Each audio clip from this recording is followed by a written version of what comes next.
Masayang-masaya si Ryan Rollins sa kanyang natanggap na 12 million sa loob ng 3 taon na deal galing sa Milwaukee Bucks. Bakit po jackpot? Kasi sa mga player na katulad niya, maliit lamang ho ang tsansa na pababalikin ito ng kanyang kupunan.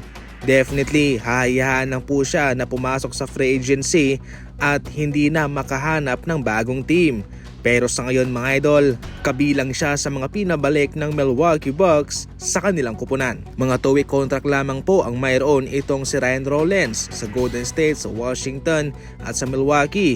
Pero doon sa Bucks, siya'y prenomote bilang parte ng kanilang rotation. Standard contract po ang kanyang nakuha sa loob ng 56 games mga idol, at ang 19 doon ay pasok siya sa starting lineup.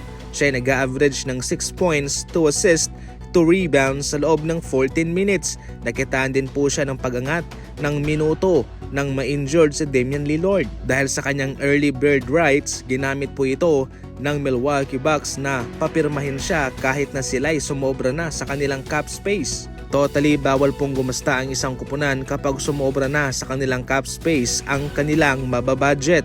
Pero dahil nga mayroong bird rights si Ryan Rollins, ito ay kanilang na-offeran ng malaking halaga. Sa pagkakataong ito na wala na nga si Damian Lillard, makikitaan po ng mas mataas pa na minuto sina Rollins and Kevin Porter Jr.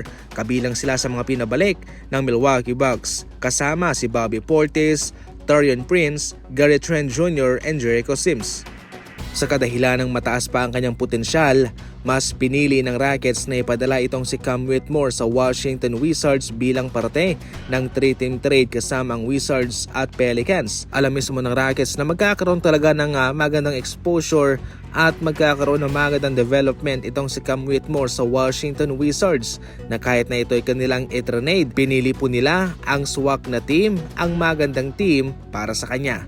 Sa katunayan, marami pong team ang tumatawag para kay Cam Whitmore, pero para sa Rockets, sila ang masusunod. Kaya ito ay kanilang pinadala sa Washington. Sa ating huling balita, tumawag kaagad ang NBA sa Utah Jazz patungkol sa pag-guest ng anak ng agent ni Ace Bailey na si Omar Cooper Jr. Si Omar Cooper ang agent nitong si Ace Bailey, at yung kanyang anak na si Omar Cooper Jr.